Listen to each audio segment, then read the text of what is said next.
Muy bien, buenas noches, bienvenidos a nuestro cuarto capítulo, nuestra tercera clase, tercera noche en este curso de Cristología. Hoy día vamos a estar hablando acerca de la preexistencia de Cristo y también vamos a hablar de su doble naturaleza. Ambos temas están relacionados, ¿no? La preexistencia está relacionado con la naturaleza divina de Cristo, ¿ya? Entonces, empezaremos citando Juan 1:1 al 2 para hablar acerca de la preexistencia de Cristo. En la versión, la Nueva Biblia, las Américas, dice en el principio ya existía el verbo y el verbo estaba con Dios y el verbo era Dios. Él estaba con Dios en el principio. Son palabras de Juan. Cuando él se refiere al verbo, se está refiriendo en realidad a Cristo, ¿no? Y es contundente lo que él dice, que en el principio el verbo ya estaba con Dios, o sea, ya existía juntamente con Dios. Y el verbo, Cristo, era Dios y estaba desde el principio con Dios. ¿Ok? Entonces, eso descarta, digamos, la idea, ya hemos visto algunas herejías antiguas, la posibilidad de que Cristo haya sido un ser creado. Él es preexistente, ¿no? Entonces, ese es el tema que vamos a hablar esta noche, la preexistencia de Cristo, y también vamos a hablar acerca de su doble naturaleza. Entonces, a veces uno podría pensar, quizás sin analizar, que Cristo inició con María, ¿no? En su concepción o nacimiento. Bueno, lo que nosotros encontramos en la Biblia es que Cristo existe desde el principio, juntamente con el Padre y también con el Espíritu Santo. O sea, las tres personas de la Trinidad existen, coexisten juntos desde el inicio. Eh, el Hijo es la segunda persona de la Trinidad. Entonces, en cuanto a su naturaleza divina, existió siempre. En cuanto a su naturaleza humana, porque eso también vamos a hablar esta noche, de la doble naturaleza de Cristo, en cuanto a su naturaleza humana, nació como un niño en Belén. Ustedes conocen bien la historia, ¿no? Vivió, algunos dicen 33 años, hay algunos que no se ponen de acuerdo cuánto tiempo duró la vida de Jesús en la tierra, ¿cierto? Entonces vivió como un humano, pero siguió poseyendo la naturaleza divina, ¿no? Esto ha sido parte de una, como vimos la semana pasada, una discusión histórica en los orígenes del cristianismo. Se empezó a debatir en Nicea, el 325, y se terminó más o menos de definir en Calcedonia el 451, ¿no? Mitad más o menos del siglo V. Yo creo que la cristología ya a estas alturas de la historia ya está totalmente zanjada con Calcedonia. Hubo una definición acerca de las dos naturalezas, cómo se relacionaban esas dos naturalezas. Entonces yo creo que a partir de ahí no queda duda y me parece que una de las doctrinas que están bien perfiladas, bien establecidas, es precisamente la cristología, ¿no? Entonces, a esta doctrina que afirma que Cristo existió siempre se le denomina la preexistencia de Cristo. ¿Ok? Bueno, sin embargo, es algo que yo estaba investigando. Hay algunos teólogos que no les gusta este término preexistencia. ¿Por qué? Porque ellos ven una influencia de las ideas filosóficas que vienen de Platón. Platón habla de una preexistencia, de existir en otra dimensión, ¿ya? Pero cuando nosotros hablamos en teología de preexistencia y específicamente en cristología de preexistencia, no estamos siguiendo la línea de pensamiento de Platón, ¿correcto? Quizás la expresión, el término, la definición coincide solamente en cuanto a la expresión, pero en cuanto a conceptos son conceptos diferentes. La preexistencia de Cristo es diferente al concepto de preexistencia de Platón, ¿no? Vamos a ver el pie de página 17. Mengíbar, les voy a enviar el PDF para que usted lo tenga. Dice así: una de esas tantas ideas paganas es la preexistencia.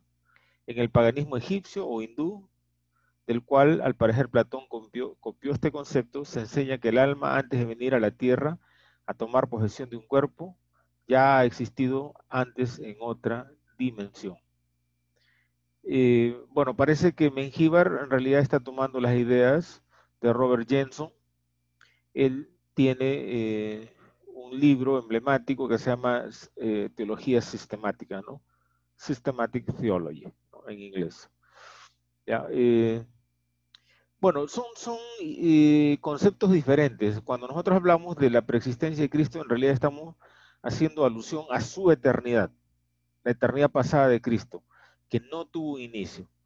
El concepto de preexistencia de las almas de Platón es totalmente diferente. Así es que la crítica se admite, ¿no? Se admite. A algunos teólogos no le gusta a Jenson no le gusta que se hable de preexistencia porque piensa él que estamos introduciendo en la teología un concepto filosófico que proviene de Platón. Pero según yo lo veo, lo entiendo y lo he analizado, son dos conceptos totalmente diferentes. Así es que no tiene por qué confundirse una y la otra. De manera que a partir de ahora nosotros vamos a seguir manteniendo este término preexistencia para que podamos entender en realidad la eternidad de Cristo, ¿no? Que Él existe desde siempre, descartando la idea de que Él es un ser o un ente creado, ¿no? Bueno, algunos prefieren llamar simplemente la existencia de Cristo, ¿no? En lugar de preexistencia, ¿no? Porque para algunos, como Jenson, como eh, este otro autor, Mengíbar, ¿no? Que toma en realidad prestado las ideas de Jenson, él dice que preexistencia es existencia antes de la existencia, casi como un juego de palabras, ¿no? Y consideran que esto es erróneo porque, según ellos dicen, el Hijo simplemente existía, no es que preexistía, sino simplemente existía. Entonces son asuntos de términos nada más. La mayoría de teólogos va con digamos, este término y que también expresa un concepto, la preexistencia de Cristo, ¿no? Pero estamos diciendo, por lo menos Jenson, que también es un teólogo reconocido, él discorda o está en desacuerdo acerca de la utilización de preexistencia dentro de la cristología. Pero entiéndase por preexistencia la eternidad de Cristo, que Él siempre existió. Ok, entonces hablar de la eternidad de Dios es fundamental en la doctrina cristiana, ¿no? Mucho más hoy en día donde la ciencia afirma que todo se inició, todo lo que existe hoy se inició con un Big Bang. O sea, de ahí se desprende la teoría de la gran explosión, literalmente Big Bang en inglés y en español, perdón, significa gran explosión, ¿no? Eh, la Biblia nos muestra claramente la eternidad de Dios, que Dios existió siempre. Él es la causa incausada de todo y de todos. Esto quiere decir que Él dio inicio a todo y nadie lo inició a Él. Todo esto debido a su eternidad. Entonces, antes de Él no hay nada ni nadie. Él originó o creó todo lo que hoy existe. Es precisamente allí desde donde parte la cristología. Cristo, al tener la misma esencia de Dios, también es eterno juntamente con el Padre y el Espíritu Santo. Por lo tanto, su preexistencia queda totalmente demostrada. O sea, hablar de la eternidad de Dios es finalmente también hablar de la eternidad de Cristo, porque son coiguales, coeternos, ¿correcto? Y como he mencionado, hoy es fundamental hablar de la eternidad de Dios, porque si no caemos en la cuenta de que somos el resultado simplemente de un, eh, como dice cierto autor, de un accidente en el cosmos y en el tiempo, ¿no? O sea, una gran explosión que da origen a todo lo que hoy existe. Jesús mismo enseñó acerca de su preexistencia. Alguna vez cuando estuvo junto a los fariseos les lanzó una pregunta que a mí me parece una pregunta magistral en el sentido de que lo puso en apuros a los fariseos, ¿no? Ellos finalmente no pueden responderle. Aunque a mí me parece que en cierta manera ellos sabían la respuesta, pero responder en la línea de lo que Jesús esperaba era contradecirse a sí mismo, de manera que mejor se callaron, ¿no? Se callaron y no dijeron nada. Entonces, este diálogo quedó registrado por Mateo, en Mateo 22, 41 al 46, se lee así, dice, y estando junto a los fariseos, Jesús les preguntó diciendo, ¿qué pensáis del Cristo? O sea, del Mesías, del ungido. Cristo es una palabra en griego, ¿no? Que es el equivalente a Mashiach en hebreo, ¿no? El ungido o el Mesías. ¿Qué pensáis del Cristo? ¿De quién es hijo? Le dijeron de David. O sea, viene la línea de David, claro, hasta ahí está correcto. O sea, esta declaración, esta respuesta de parte de los fariseos es concordante con las profecías acerca del Mesías, que él vendría, digamos, de la línea de David, ¿no? Que nacería un retoño de David cuyo reino no iba a tener fin, ¿no? Nacería un descendiente de David que iba a establecer un reino para siempre, ¿no? Y eso se cumple en Jesús y lo vemos. La demostración terrenal va a ser en el milenio y luego en la eternidad Él va a seguir gobernando, Cristo, ¿no? Y así es que hasta ahí la respuesta de los fariseos fue correcta. Ahora Jesús los pone en apuros y les dice, pues ¿cómo David en el Espíritu le llama Señor diciendo, dijo el Señor a mi Señor, siéntate a mi diestra hasta que ponga a tus enemigos por estrado de tus pies? Pues si David le llama Señor, ¿cómo es su hijo? Ahí está. Si David le llama Señor, ¿cómo es su hijo? Y nadie le podía responder palabra, ni osó alguno desde aquel día preguntarle más. Le dije que la manera como Jesús emplaza a los fariseos es simplemente magistral, magistral.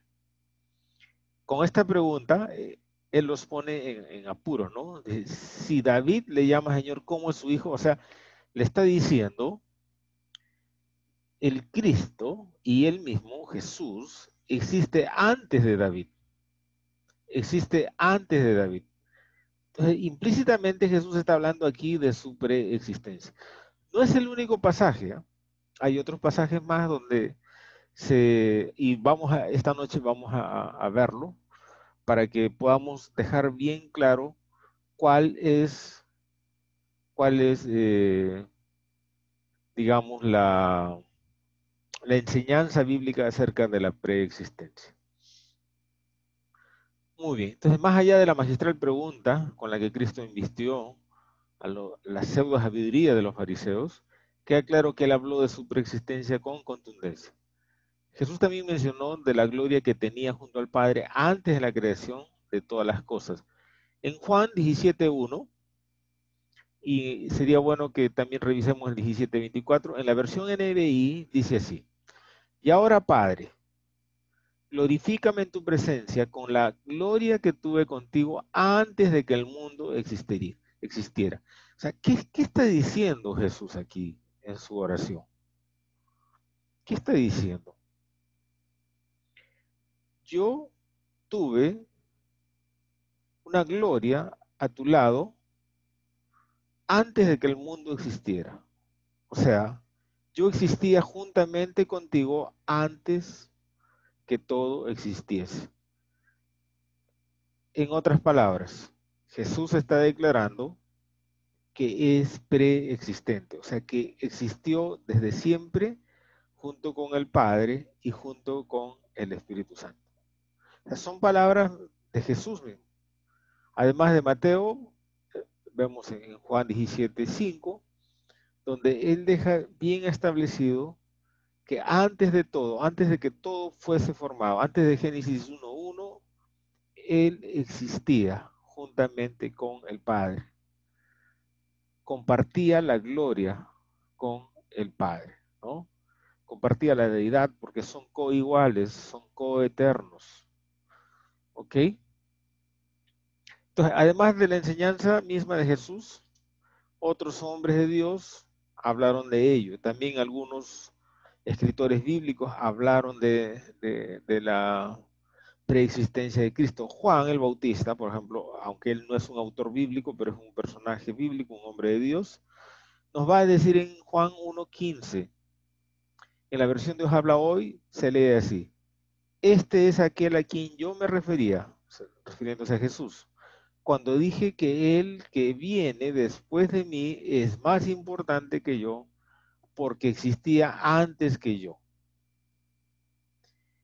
En un sentido de edad, ustedes saben bien que Juan el Bautista era mayor que Jesús, ¿no? ¿Se acuerdan ustedes cuando María va y visita a su familiar, ¿no es cierto? La criatura, o sea, Juan el Bautista dice que saltó, ¿no? En su vientre, ¿no? Y fue lleno del Espíritu Santo, ¿no? Entonces, en un sentido de edad, Juan era mayor que Jesús, pero él está declarando aquí porque existía antes que yo. ¿Y cómo puede suceder esto? En el sentido de su humanidad, Jesucristo era menor que Juan el Bautista, pero en el sentido de su divinidad, por eso esta noche vamos a hablar también de las dos naturalezas de Cristo, ¿no? En el sentido de su divinidad, pues claro que el Hijo existía desde siempre juntamente con el Padre y juntamente con el Espíritu. Entonces, estas palabras de Juan el Bautista nos demuestran que Cristo existía desde siempre. Los apóstoles también van a hablar de la preexistencia de Cristo. Pablo, por ejemplo, en 1 Corintios 8:6, nos va a dejar bien claro que Cristo existió desde siempre juntamente con el Padre. Dice en 1 Corintios 8:6, pero nosotros sabemos que solo existe un Dios, el Padre, quien creó todo y para quien vivimos. Y hay un solo Señor Jesucristo, por medio de quien vino todo y por quien tenemos vida. ¿Ok? Igualmente, en Colosenses 1:15 al 17, la versión Reina Valera 60, le hemos añadido énfasis ahí, cursivas, para notar el énfasis. Y sería bueno que ustedes también revisen Romanos 11:36. Nos va a decir así, Colosenses 1:15 al 17. Él, o sea, Cristo, ¿no? Es la imagen del Dios invisible, el primogénito de toda creación. Ahora, esta palabra yo les dije que Arrio era muy astuto y él hablaba mucho de la primogenitura, o sea, él decía, Cristo es la primera cosa creada, ¿no? Pero primogenitura no se entiende necesariamente como la primera cosa creada, en el sentido bíblico, ¿no? O en el sentido teológico. Primogénito quiere decir que, digamos, ocupa el lugar más importante, ¿ok? El lugar más importante de toda la creación, está encima de toda la creación. Entonces sigue diciendo, Él es la imagen del Dios invisible, el primogénito de toda creación, porque en Él fueron creadas todas las cosas, las que hay en los cielos y las que hay en la tierra, visibles e invisibles, sean tronos, sean dominios, sean principados, sean potestades, todo fue creado por medio de Él y para Él. Y Él es antes de todas las cosas. Si nosotros leyésemos hasta ahí nomás, o sea, a ver, si nosotros leyésemos hasta ahí nomás y le quitamos la expresión siguiente, o sea, si leemos todo lo sombreado, da, digamos, con una mala lectura, da como para decir que Cristo es la primera cosa creada.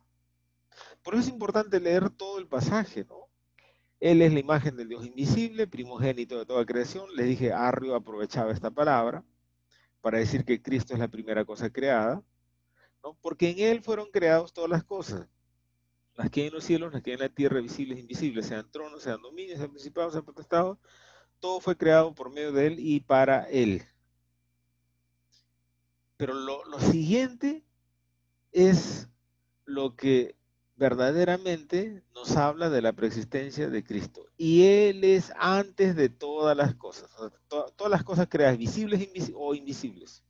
Y aún agentes espirituales, ¿no? La creación espiritual está hablando de tronos, dominios, principados, potestades. Dice que Él es antes de todas las cosas. Él es antes de la creación material y Él es antes de la creación espiritual. Cuando hablo de creación material me refiero a todos los planetas y todo lo que hay en los planetas, incluidos los seres humanos, específicamente en este planeta. Cuando hablo de creación espiritual, obviamente me refiero a ángeles, ¿no? ¿Ok? Y dice Pablo en Colosenses que Cristo es antes de todas las cosas, o sea, ya existía antes de todas las cosas. ¿Qué nos está diciendo? En otros términos, Cristo es preexistente. Esta palabra, tal cual, preexistencia, no lo va a encontrar usted en la Biblia. Sin embargo, es, digamos, una doctrina fundamental. Como la palabra de Trinidad, usted no lo va a encontrar en la Biblia, pero el concepto de Trinidad lo encontramos y lo podemos rastrear. ¿Ok? Y a partir de toda la revelación, nosotros podemos construir una doctrina acerca de la Trinidad. Igualmente, a partir de todos los pasajes que están ahí en la palabra, nosotros podríamos construir la doctrina de la preexistencia de Cristo. ¿Ok? Entonces, esto es muy importante poder entenderlo. Por eso lo puse en cursiva, ¿no? Y Él es antes de todas las cosas. O sea, Cristo es eterno, Cristo es preexistente. Los que niegan la divinidad de Cristo toman la frase primogénito de toda creación como un indicativo o una afirmación indubitable que Cristo fue la primera cosa creada. Pero el mismo pasaje se encarga de desmentirlo. Ya hemos mencionado esto. Y Él es antes de todas las cosas. Quiere decir que antes de Él no había nada, solo existían el Padre, el Hijo y el Espíritu Santo. La Biblia Dios habla hoy, perdón, lo traduce con mayor cercanía al espíritu del texto. Dice, Cristo es la imagen visible de Dios que es invisible. Es su Hijo primogénito anterior a todo lo creado. O sea, la primera parte del versículo 15, ¿no? Ya, hasta ahí, ¿no? En la versión de Dios habla hoy, esta es la traducción. Cristo es la imagen visible de Dios, que es invisible, es su Hijo primogénito antes a todo lo creado. O sea, primogénito de toda creación, acá significa Hijo primogénito, pero anterior a todo lo creado. En Hebreos 1.2, otro autor bíblico, que ustedes saben que el autor bíblico de Hebreos es desconocido, la autoría digamos, se disputa entre varias propuestas, ¿no? Bueno, no vamos a hablar ahorita de la autoría de Hebreos, pero vamos a decir solamente que Hebreos en el capítulo 1, versículo 2, igualmente nos va a hablar de la preexistencia de Cristo. Va a decir así, en estos últimos días Dios nos ha hablado de nuevo a través de su Hijo. Él creó todo el universo, o sea, el Hijo. Él creó todo el universo por medio de su Hijo, a quien nombró heredero de todo lo que existe. ¿Ok? Él creó todo el universo por medio de su Hijo. O sea, está presente antes de la creación.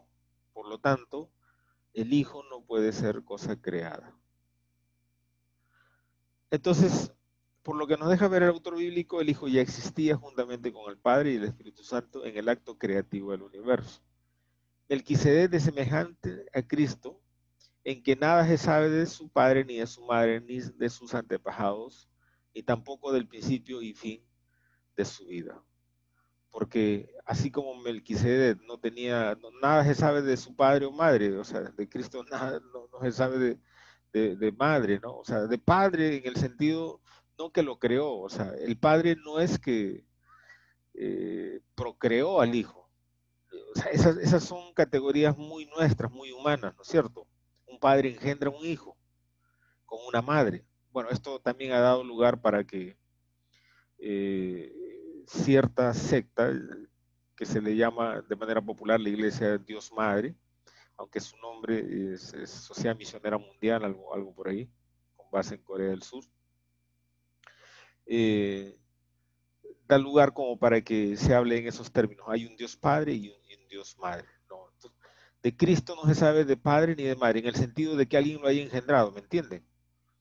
Sí existe el Padre, pero no es el Padre porque lo engendró, es simplemente Padre porque es una forma de llamarle, es una manera de entenderle como un padre, ¿no? Como alguien tierno, ¿ok? Entonces, el padre no es que sea un padre en el sentido de progenitor, no es padre del hijo en el sentido de progenitor, ¿ok? Esas son categorías muy humanas, ¿no? Y Dios, en Dios no aplican las categorías humanas. Entonces, ni tampoco del principio y fin de su vida, ¿no? Hebreos 7:3. Además de esto, la declaración Jesucristo es el mismo ayer, hoy y siempre de Hebreos 13:8 también es una prueba de su preexistencia. También esto está en Hebreos, ¿no? Jesucristo es el mismo ayer, hoy y siempre. Es otra prueba bíblica de su preexistencia. Apocalipsis igualmente no nos va a hablar de la preexistencia de Cristo. Juan habla de Cristo en términos de su preexistencia, mencionándole como el alfa y omega, pero en 1:4, la segunda parte del versículo 4 de Apocalipsis, nos va a decir gracia y paz a vosotros, el saludo, ¿cierto? Del que es y que era y que ha de venir. El que es, pero el que era, o sea, desde siempre, ¿no? Además, nos introduce la muy conocida expresión alfa y omega. Ustedes saben que alfa es la primera letra del alfabeto hebreo y omega es la última letra del alfabeto griego dije, hebreo creo que dije anteriormente, si me confundí, es griego. Es como decir la A y la Z en español. Alfa sería como la A en español y omega sería como la Z, ¿no? Ahora, que Jesús diga, yo soy la A y la Z, no nos suena a nada, ¿no? Pero en la cultura helénica, en la cultura griega, decir yo soy el alfa y el omega está diciendo precisamente lo que viene a continuación, el principio y el fin. O sea, en la mentalidad helenística o griega se entendía perfectamente que alguien diga yo soy el alfa y el omega. Hoy en día si alguien dice yo soy la A y la Z, o sea, y uno va a decir, pero ¿de qué está hablando? ¿No? O sea, no tiene ningún sentido en el español. Pero en la cultura helénica decir yo soy el alfa y el omega era casi como un pensamiento también filosófico. Y Juan lo utiliza en el sentido de la preexistencia de Cristo y la eternidad de Cristo, porque soy el principio y fin. O sea, antes de él no hay nada. ¿Qué hay antes de la A? ¿Qué letra hay antes de la A? Nada. ¿Qué letra había antes del alfa? Nada. Después del alfa sigue beta. ¿Qué letra hay después de la Z en español? No hay nada. ¿Qué letra había después de la omega, que es la última? No había nada. Entonces, en ese sentido se entiende, ¿ves? O sea, antes de él no había nada y después de él no hay nada. ¿Entiende? O sea, esta expresión alfa y omega es una demostración de la eternidad de Cristo, de la preexistencia. Pero hablando en una categoría mayor, diríamos de la eternidad de Cristo, ¿no? Porque no solamente habla de su principio, la preexistencia, sino habla del futuro, ¿no? Que no tiene fin, o sea, es eterno. Y la expresión vuelve a aparecer, ¿no? El concepto de alfa y omega en Apocalipsis, además del 1:8, también aparece en el 2:8, en el 21:6 y el 22:13, ¿no? O sea, en buena cuenta, 4 veces aparece esta expresión, que es propia de Juan, ¿no? El autor de Apocalipsis. ¿Ok? Muy bien, entonces hasta ahí yo creo que queda bastante claro lo que es la preexistencia de Cristo. Palabras de él, palabras de Pablo, palabras del autor de Hebreos, palabras de Juan, el autor de Apocalipsis, y seguramente hay muchos más versículos, ¿cierto? Pero estamos tomando los principales para que podamos entender este concepto cristológico que se llama preexistencia de Cristo. Muy bien, a continuación voy a hablar de la doble naturaleza de Cristo. La doble naturaleza de Cristo. Entonces, para efectos de este curso, nosotros tomamos el término preexistencia no en el sentido pagano, porque hemos dicho, Platón postuló esta idea de que las almas preexisten en otra dimensión y luego vienen a poseer el cuerpo en el momento del nacimiento. No, para nada estamos haciendo uso del concepto platónico, digamos, de preexistencia, ¿no? No estamos hablando de una existencia en otra dimensión, como él lo planteó, seguido de una encarnación, sino, más bien, cuando hablamos de preexistencia, una vez más lo mencionamos, nos estamos refiriendo a su eternidad, ¿no? O sea, de que él siempre existió, sin la necesidad de haber sido creado. Esto es una alusión, sin duda, a su eternidad. Entonces, siguiendo este concepto, quiere decir que Jesús existió antes de María y José, para responder, o sea, sus padres, ¿no? Para responder esta pregunta se debe separar las dos naturalezas de Cristo. Entonces encontraremos un sí y un no como respuesta. Ya, la pregunta es, ¿Jesús existió antes que María y José? La respuesta es sí y no. Con respecto a su naturaleza divina, Jesús sí existe antes que María y José, ¿correcto? Y eso es lo que mencionamos aquí. En su naturaleza divina, Cristo siempre existió como el Hijo o la segunda persona de la Trinidad. Eso lo podemos saber por sus propias palabras. En Juan 8:58, Jesús les contestó, les aseguro que yo existo desde antes que existiera Abraham. Antes que existiera Abraham. ¿Cómo es que Jesús, que nace cientos de años más adelante de Abraham, él pueda decir que existe antes de Abraham? Obviamente Jesús está hablando de su naturaleza divina. En cuanto a su naturaleza divina, Jesús existe antes de Abraham. En cuanto a su naturaleza humana, Jesús es después de Abraham. ¿Me van entendiendo? O sea, hay que entender la doble naturaleza de Cristo. Por eso les digo, la respuesta a esta pregunta, ¿Jesús existe antes que María y José? Es un sí y no. Depende desde qué naturaleza estás respondiendo. Con respecto a la naturaleza divina, Jesús existe antes que todo. Y aquí pone, digamos, al padre de la nación israelita, ¿no? Abraham.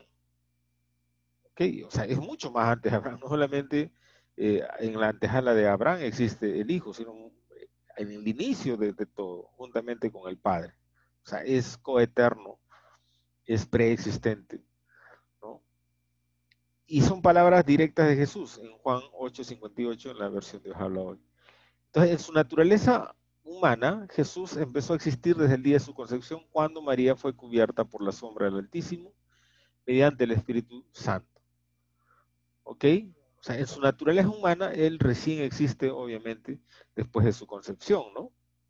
El evangelista nos va a decir lo siguiente en Lucas 1:35, el Espíritu Santo vendrá sobre ti, está relatando las palabras del arcángel a María, ¿no? Y el poder del Altísimo te cubrirá con su sombra, así que al santo niño que va a nacer lo llamarán Hijo de Dios. Es interesante, ¿no? No hijo de José, sino hijo de Dios, ni siquiera hijo de María, sino hijo de Dios. ¿Por qué? Porque Él es el Hijo de Dios, pero Dios mismo a la vez. No es hijo de Dios en el sentido ¿cómo les digo? Eh, eh, de, de progenie. No sé si se entiende la palabra progenie. O sea, no es que el Padre es progenitor del Hijo, ¿ok? Eso ya he mencionado, ¿no? El Padre es una manera de llamarle, ¿no? Es una manera de asumirle, ¿no? Por el rol que él desempeña. Pero no es Padre en el sentido de ser progenitor, ¿entienden? porque Dios no creó al Hijo. El Hijo siempre existió, juntamente con el Espíritu Santo, en su naturaleza divina. Y en su naturaleza humana, obviamente, Dios es el Padre del Hijo en la naturaleza humana. ¿Por qué? Porque no participó José en la concepción de Jesús. No participó. Y el ángel le alerta, no tengas miedo en tomarla por mujer, porque él la quería dejar en secreto, porque la iban a apedrear. O sea, el adulterio se penalizaba con el apedreamiento.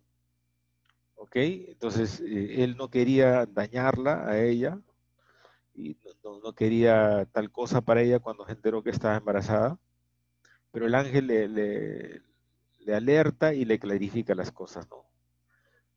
Entonces, en su naturaleza humana, Jesús sigue siendo el Hijo de Dios. ¿Ok? El Hijo sigue siendo divino y preexistente, recibió un cuerpo y con ello su humanidad. ¿Ok? Y sería bueno que ustedes revisen Hebreos 10:5. Entonces, anteriormente, el tema de las dos naturalezas, hemos visto que ya se discutió, ¿no? Vimos las disputas, las tres facciones, ¿ok? En Nicea, en Calcedonia también hubieron básicamente dos facciones, ¿no? Y hemos visto cómo el tema de las dos naturalezas quedó zanjado, quedó determinado y quedó establecido, ¿no? Para los siglos venideros en la doctrina cristiana, ¿no? Entonces, eso ya no queda duda, en la palabra de Dios también lo encontramos. Vamos a ver eh, acerca de esas dos naturalezas actuando en la vida y ministerio de Cristo. Y para esto vamos a tomar las ideas de Wayne Grudem, que es un teólogo sistemático americano muy bueno.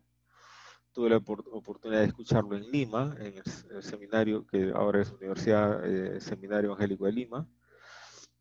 Llegó para dictar una conferencia y yo pude viajar y escucharlo, ¿no?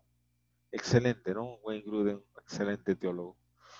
Entonces, él nos está hablando de la humanidad de Cristo y nos está hablando también de la divinidad de Cristo.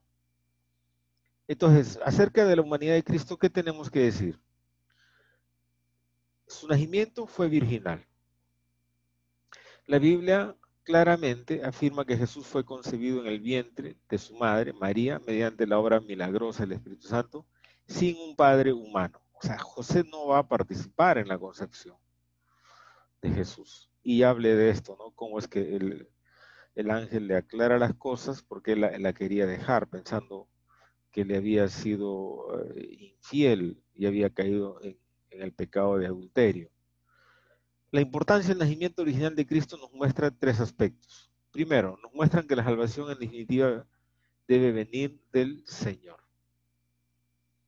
Segundo, el nacimiento original hizo posible la unión de la plena deidad y la plena humanidad en una persona. En realidad,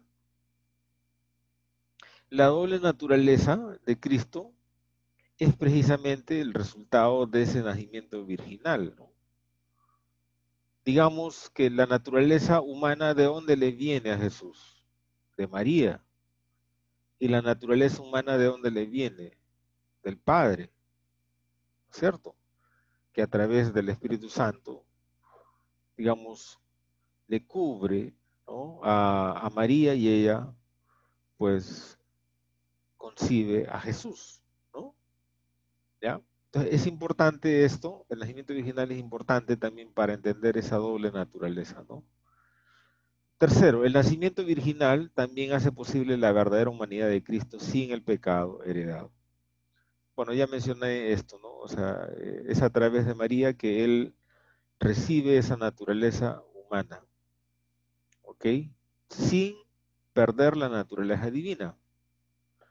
O sea, la naturaleza humana no anuló la naturaleza divina de Cristo y viceversa. La naturaleza divina no anuló la naturaleza humana de Cristo. Él padeció como un humano para que su sacrificio sea válido, él tuvo que sufrir todos los dolores descritos en Isaías 53, varón de dolores, para que el pago por el pecado sea aceptado, y de eso habla también el libro de Hebreos, por el Señor. Cristo tuvo que padecer en su humanidad todos los dolores y tuvo que pagar el precio en el cuerpo por el pecado de toda la humanidad. Y también debido a eso él puede entendernos, ¿no? Porque él fue tentado en todo, pero sin pecado. Y él puede entendernos. Por eso que el autor de Hebreos dice que debemos acercarnos a él confiadamente, ¿no? Porque él nos entiende. Porque él vivió en la carne todo lo que nosotros podamos estar viviendo. Todo el dolor que podamos experimentar, él también lo experimentó. Y está capacitado para entendernos, porque lo vivió en su propia humanidad. ¿Entiendes? Esto es muy importante, el nacimiento original es muy importante para entender la obra de Cristo, ¿no? Eh, Perdón, entonces seguramente nos viene la pregunta, justificada la pregunta, ¿no es cierto? Y hay una respuesta. Si Jesús nació de María, entonces heredó el pecado.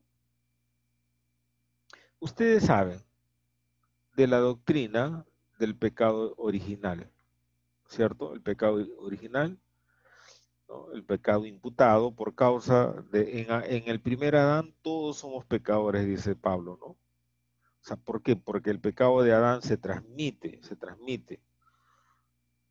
de los padres hacia los hijos, ¿correcto? Entonces, ¿cómo es que Jesús, siendo hijo de María, no heredó el pecado de Adán, digamos, o sea, el pecado original? El hecho de que haya participado Dios mismo en su concepción garantizó de que Jesús no haya heredado el pecado de María.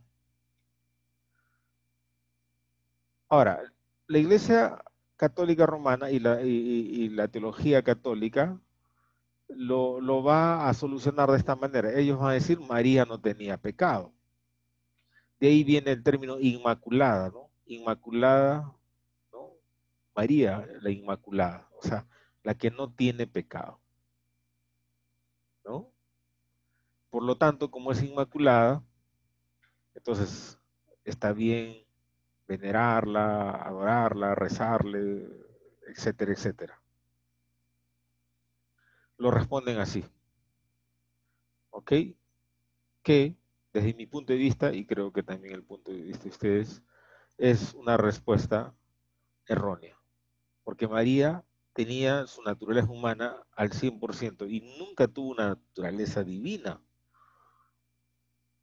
El único ser que estuvo en este mundo que no pecó fue Cristo. María era pecadora porque había heredado el pecado. Era una buena mujer, sin duda.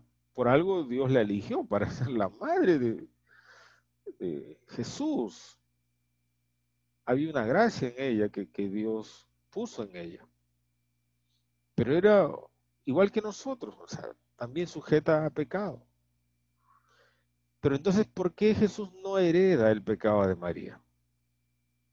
Como dije, la doctrina católica dice, lo resuelve de esta manera: María no, eh, no estaba sujeta al pecado, o sea, estaba libre del pecado, era inmaculada, ¿no es cierto? Y eso nos llevaría a otro problema. Entonces, entonces María no heredó el pecado de sus padres. ¿Cómo es que nace inmaculada? ¿No? Pues no, es que también era inmaculado. Y los abuelos, y los bisabuelos, y los tatarabuelos, o sea, en algún momento tienen que llegar a Adán, y Adán sí fue pecador, y el que introdujo el pecado en la humanidad. Entonces, pienso yo que esa respuesta no es válida. Una mejor solución es decir que la obra del Espíritu Santo en María debe haber prevenido no solo la transmisión del pecado de José, porque Jesús no tuvo padre humano, sino también de una manera milagrosa la transmisión del pecado de María. Dice en Lucas 1:35, el Espíritu Santo vendrá sobre ti, por eso el niño que va a nacer, será llamado santo, santo. Santo, ustedes saben que significa sin pecado, e hijo de Dios. O sea, ¿a dónde vamos? La acción de Dios fue tan poderosa, ¿no es cierto?, que anuló la transmisión de pecado de María hacia Jesús. ¿Ok? El poder de Dios fue mucho mayor que la transmisión, y Dios lo puede hacer porque es Dios, simplemente así. Donde abundó el pecado, dice Pablo, sobreabundó la gracia. Y si María abundaba en pecado, bueno, era una gran mujer, no era que era una pecadora, pero hablo en el sentido de que todos somos pecadores. Si María abundaba en pecado, sobreabunda la gracia de Dios. De manera que el hecho de que el Espíritu Santo participe también en la concepción de María hace que el pecado de María ya no se transmita a Jesús. Entonces, ¿cuál es el resultado? Jesús sí posee una naturaleza humana, pero no sujeta a pecado. Pero sí fue tentado en todo, ¿me entienden? No tiene una naturaleza pecaminosa, pero fue tentado en todo porque fue humano. ¿Ok? Y lo otro es que nunca él cayó en pecado. O sea, nació sin pecado, vivió sin pecado, murió sin pecado y ascendió a los cielos sin pecado. Ese es nuestro Cristo. ¿Ok? ¿Vamos entendiendo? Interesante entender estos puntos de la cristología para delinear bien acerca de la naturaleza humana de Cristo. ¿Ok? Muy bien. Vamos a hacer una pausa de unos segunditos para tomar un poquito de aire, un poquito de respiro. Eh, de paso vamos a anular ciertos sonidos que nos interrumpen. Ok, muy bien. Seguimos. Hablemos de las debilidades y limitaciones humanas de Cristo. El hecho de que Jesús tenía un cuerpo humano, tal como el nuestro, se ve en muchos pasajes de la Biblia. Nació tal como nacen todos los bebés. En Lucas 2:7 lo podemos encontrar. Creció desde la niñez a la edad adulta como crece todo niño.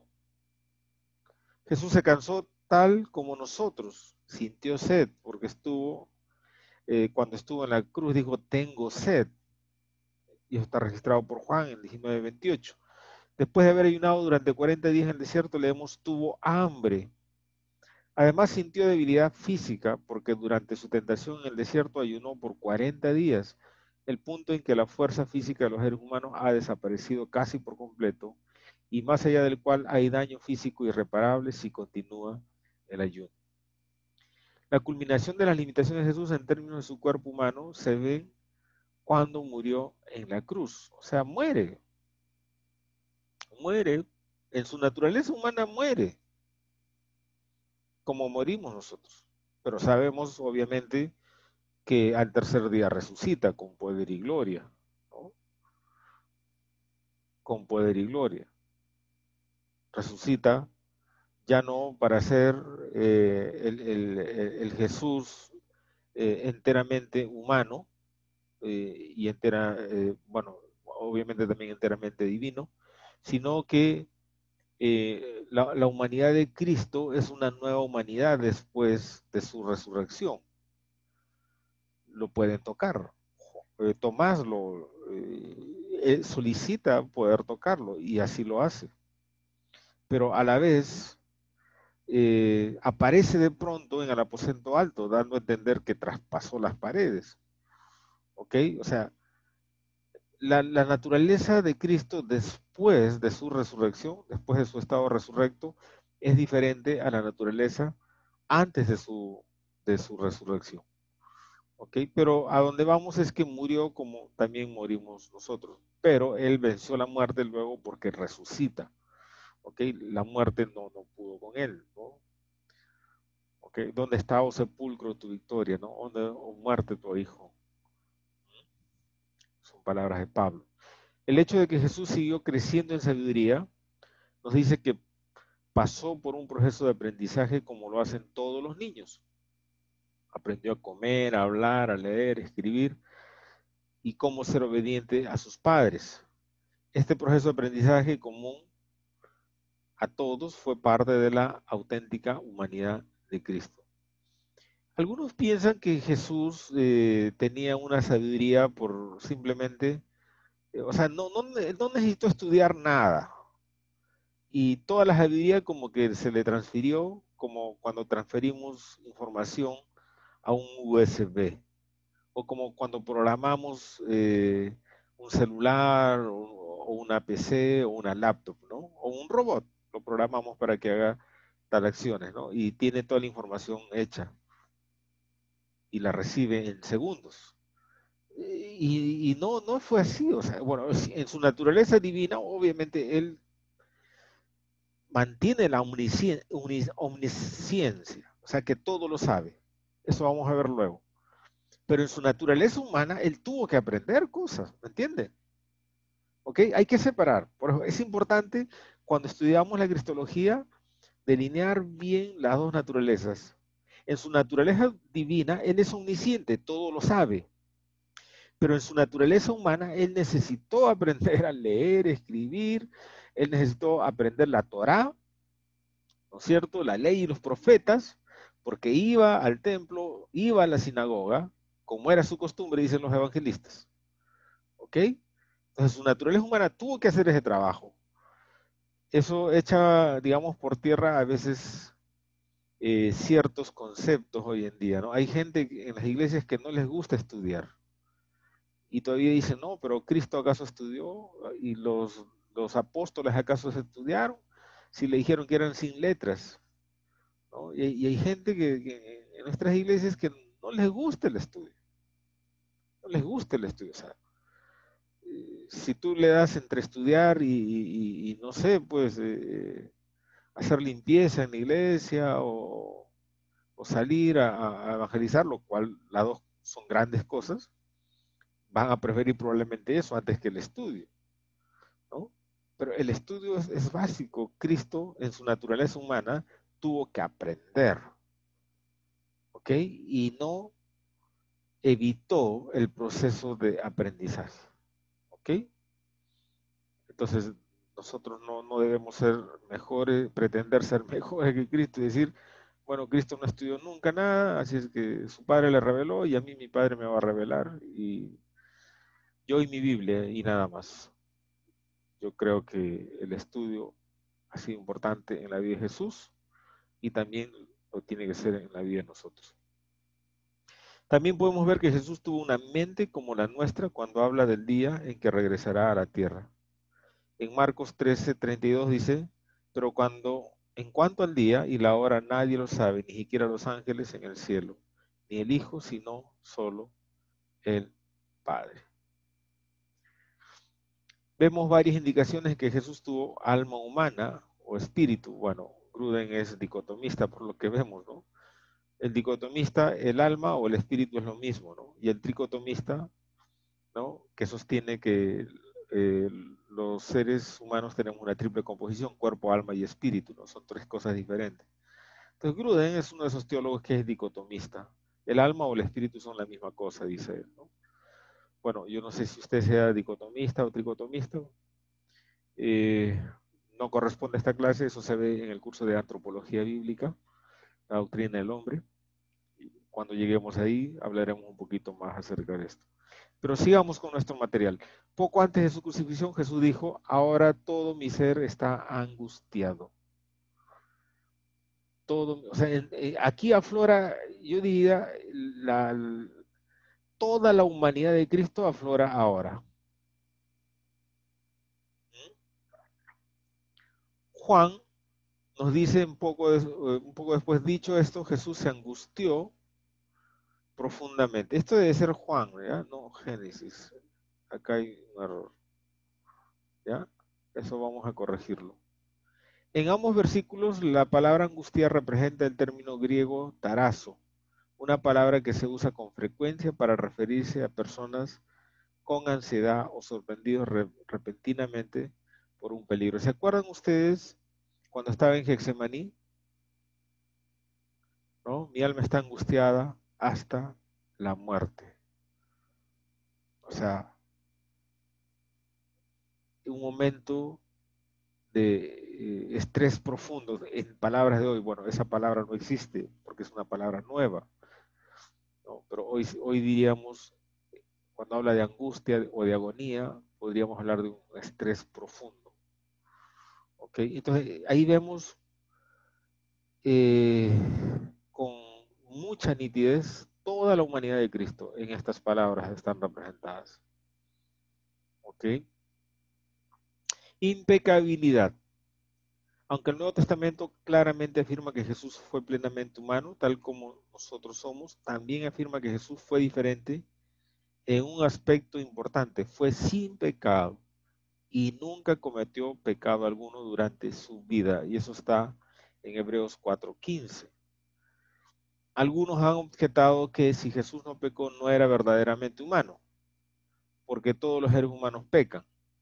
Pero esa objeción olvida que los seres humanos están ahora en una situación anormal. Dios no nos creó pecadores, sino santos y justos. Adán y Eva en el huerto del Edén, antes de pecar, eran verdaderamente humanos. Bueno, la humanidad ahora la tenemos deformada por causa del pecado, ¿no? Por eso se habla de que somos una naturaleza caída, una creación, digamos, afectada profundamente por el pecado. Nuevamente, esto es algo que se ve en antropología bíblica, la doctrina del hombre. Ya lo veremos cuando lleguemos ahí. Eh, Entonces, esto de decir, bueno, Jesús no fue totalmente humano porque no pecó. Para que sea humano tiene que pecar. No, no es, o sea, en teoría podríamos no pecar, pero pecamos. Y eso quiere decir que el acto de pecar es una decisión de la persona. Es una decisión de la persona. Y Jesús tomó la mejor decisión que fue no pecar. No solamente no pecó, sino que Él es el único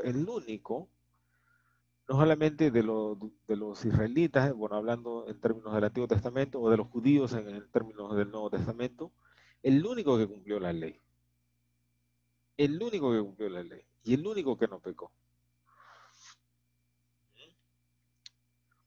Muy bien. Entonces, ¿por qué fue necesaria la plena humanidad de Cristo?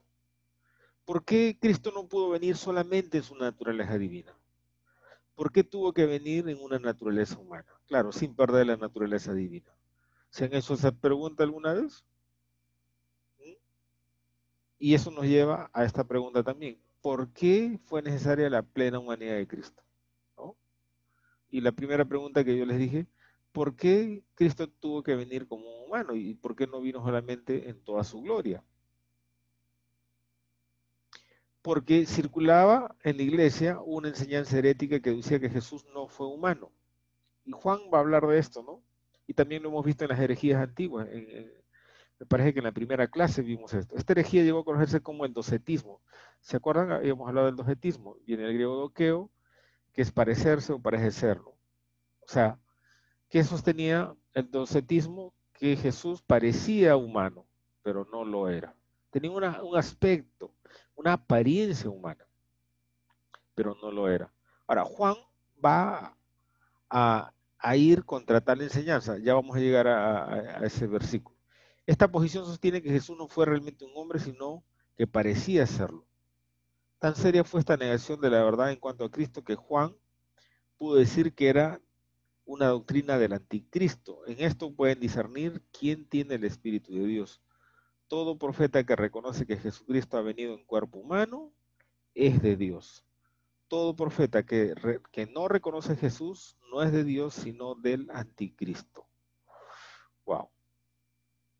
Entonces, Juan está defendiendo la naturaleza humana de Cristo. Y toda aquella persona que niegue, y probablemente tienen en mente a los docetistas, está diciendo que estos, eh, esto viene del anticristo, los que se oponen a Cristo, a la doctrina de Cristo, y a la verdadera naturaleza doble de Cristo, ¿no? Hay 7 razones por las cuales era necesaria la plena humanidad de Cristo, ¿no? Y Wayne Grudem lo va a responder en su obra Teología Sistemática, de las páginas 565 al 567. Primero, para obediencia representativa. Segundo, ser un sacrificio vicario en lugar de nosotros. Ser un sacrificio vicario. Él tenía que morir en el cuerpo y ofrecer sacrificio en el cuerpo. Por eso que Juan le llama el Cordero de Dios que quita el pecado del mundo. O sea, se está refiriendo a un Cordero Pascual. ¿Qué se hacía con el Cordero Pascual el día de Pascua? Se le sacrificaba, se le mataba y era presentado para remisión de pecados. Entonces Cristo, en su sacrificio vicario, se hizo el Cordero Pascual, el Cordero sacrificial por nuestra salvación. Por eso era necesario que Cristo viniera en el cuerpo, para hacer sacrificio vicario. Para ser el único mediador entre Dios y los hombres. Tercera razón.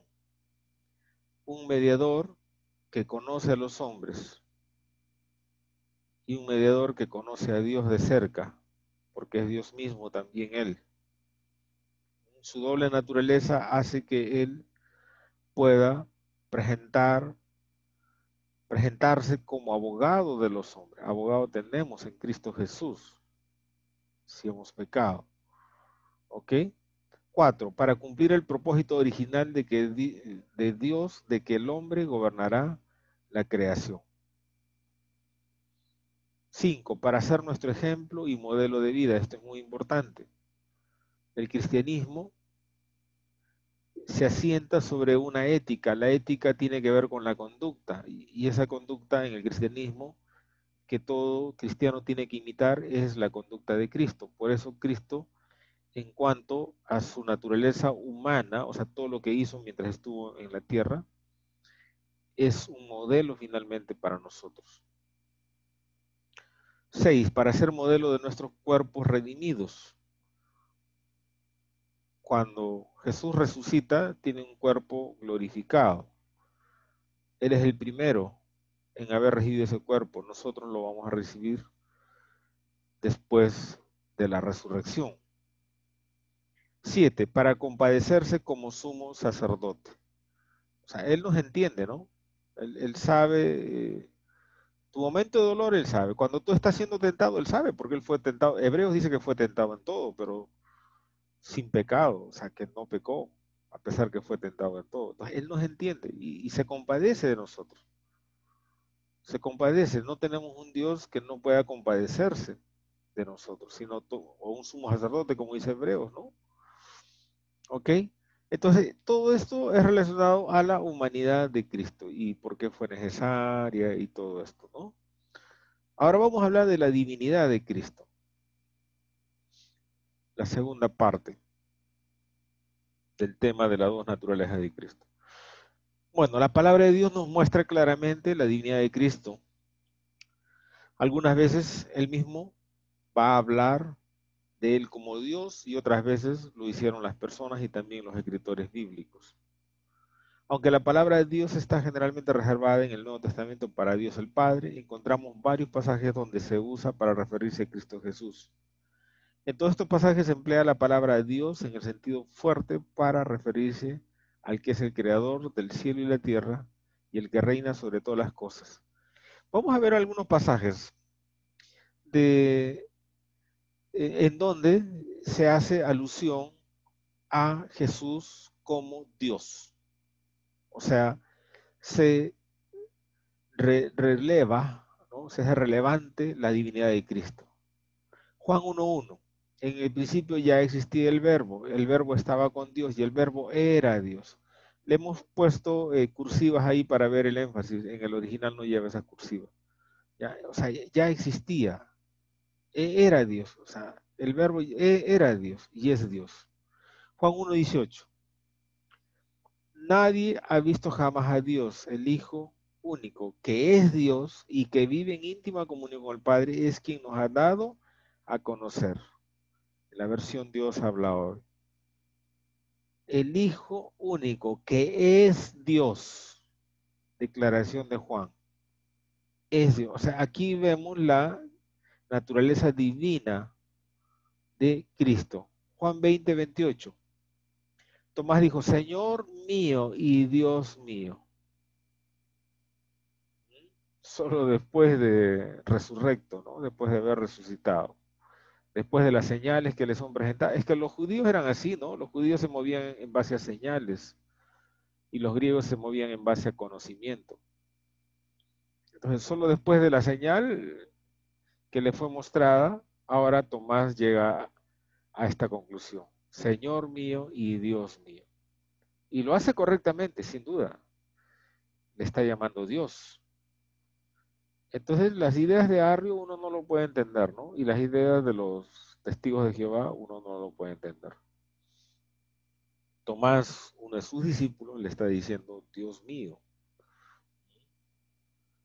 Igual el mismo Juan está diciendo que el Hijo también es Dios. Juan 1:18. Vamos a ver ahora en el pensamiento de Pablo, en la literatura paulina. Vamos a tomar Romanos y luego Tito. En Romanos 9:5 dice, son descendientes de nuestros antepasados y de su raza en cuanto a lo humano vino el Mesías, el cual es Dios. Vino el Mesías, el cual es Dios. Vemos ahí la naturaleza divina de Cristo o el Mesías. Cristo o Mesías es lo mismo, ¿no? Cristo en griego, Mashiach en hebreo. ¿Ok? Y en Tito, igualmente, mientras aguardamos la bendita esperanza, es decir, la gloriosa venida de nuestro gran Dios y Salvador Jesucristo. Tito está diciendo, Pablo, perdón, escribiendo a Tito, está diciendo de Cristo que es gran Dios y Salvador. O sea, queda bastante claro que él tenía la naturaleza divina, que era Dios mismo.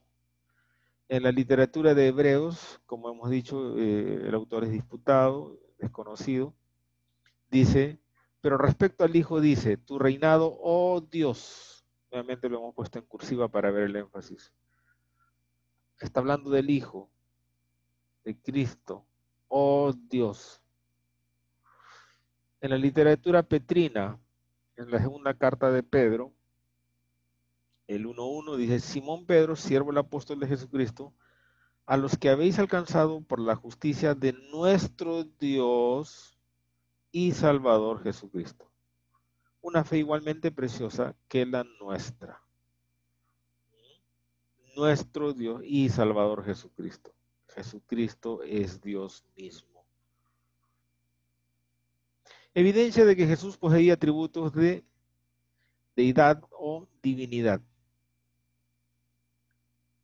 Primero, ustedes van a ver que todos los atributos de Dios están presentes, excepto uno que él, digamos, lo tenía, pero no hace uso de ese atributo. ¿Ya? Eso lo vamos a ver. La omnipresencia, él no lo hace uso, no hace uso del atributo de la omnipresencia durante sus días en la tierra. No hace, ese es el único atributo que Jesús no hizo, eh, digamos, no, no, no lo utilizó, digamos, ¿ya? Pero todos los demás, sí. Omnipotencia. Cuando Jesús calma la tormenta, omnipotencia, ustedes saben bien que quiere decir que Él tiene todo poder, ¿no? Omnipotente viene de poder y omnitodo, ¿ya? Omnipotencia. Cuando Él calma la tormenta del mar, cuando multiplica los peces y cuando cambia el agua en vino. O sea, Él demuestra que tiene todo el poder. Su omnipotencia se vio más de una vez, cuando hace milagros, cuando resucita muertos, cuando le ordena a la naturaleza. Se vio ese atributo del Padre en el Antiguo Testamento, también se vio en él. ¿Por qué? Porque él es Dios también. Jesús afirmó su eternidad cuando dijo: ciertamente les aseguro que antes de que Abraham naciera yo soy, ¿no?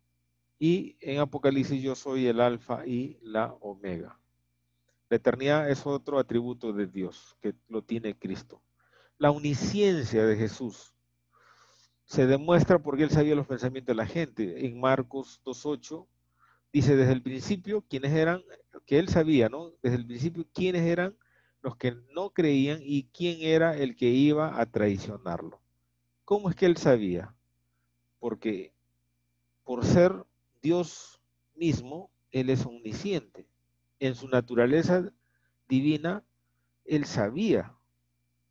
Pero eso no es para decir: ah, bueno, si sabía ya no necesitaba estudiar nada. No, en su naturaleza humana, él siguió el proceso de aprendizaje. El conocimiento de Jesús era mucho más extenso que la información que la gente podía recibir mediante el don de la profecía, porque incluso sabía la creencia o incredulidad que había en el corazón de toda persona. El atributo divino de la omnipresencia no se afirma directamente. Este es el único atributo que no lo vemos en sus días en la tierra. Pero eso no significa que Jesús no es omnipresente. Hoy es omnipresente. Y vamos a ver el pasaje que es algo que nosotros lo mencionamos más de una vez, ¿no es cierto?, cuando nos reunimos, ¿no? En Mateo 18:20 dice: donde están reunidos, ¿no? Donde dos o tres se reúnen en mi nombre, allí estoy yo en medio de ellos. O sea, si hay dos o tres aquí en mi calle, aquí en Tacna, o en Moquegua, o en Lima, o en la China, o en Rusia, ahí está. O sea, hoy podemos ver la omnipresencia de Cristo en los días de su carne, o sea, en los días de su humanidad. A eso me refiero, no hablo de carne en términos del pecado, sino de su humanidad. Cristo se despojó de la omnipresencia y en su naturaleza humana obviamente no podía ser omnipresente. En su naturaleza divina podía serlo, pero él, hay cosas a las cuales no se aferra y no hace uso, ¿no es cierto? Con un propósito, sin duda. ¿Ok? Entonces, él mantiene su omnipresencia y hoy podemos ver su omnipresencia. Él está donde hay dos o tres, él está y es omnipresente. Es más, antes de dejar la tierra le dijo a los discípulos: les aseguro que estaré con ustedes siempre hasta el fin del mundo. O sea, esa omnipresencia sigue presente. Es para el creyente aquí en Tacna, en Moquegua, en Brasil, en la República Checa, no sé, en Groenlandia, en Mongolia, en cualquier país que te parezca desconocido, ahí está, porque está al lado de su discípulo. Entonces su omnipresencia está asegurada. Jesús poseía soberanía divina, un tipo de autoridad que posee solamente Dios, y se ve en el Antiguo Testamento, ¿no? Por ejemplo, el hecho de perdonar pecados, ¿no? ¿Quién puede perdonar pecados si no es Dios mismo? Pero Él es Dios, entonces Él perdonó pecados. A diferencia de los profetas del Antiguo Testamento que declaraban: así dice el Señor, Él podía poner como prefacio sus afirmaciones: pero yo les digo. ¿Se dan cuenta? Bueno, aquí en el Sermón del Monte, ¿no? Mateo 5. Pero yo os digo. ¿Cómo hablaban los profetas? Así dice el Señor. Vino a mí palabra del Señor diciendo. O sea, los profetas hablaban en nombre de Dios.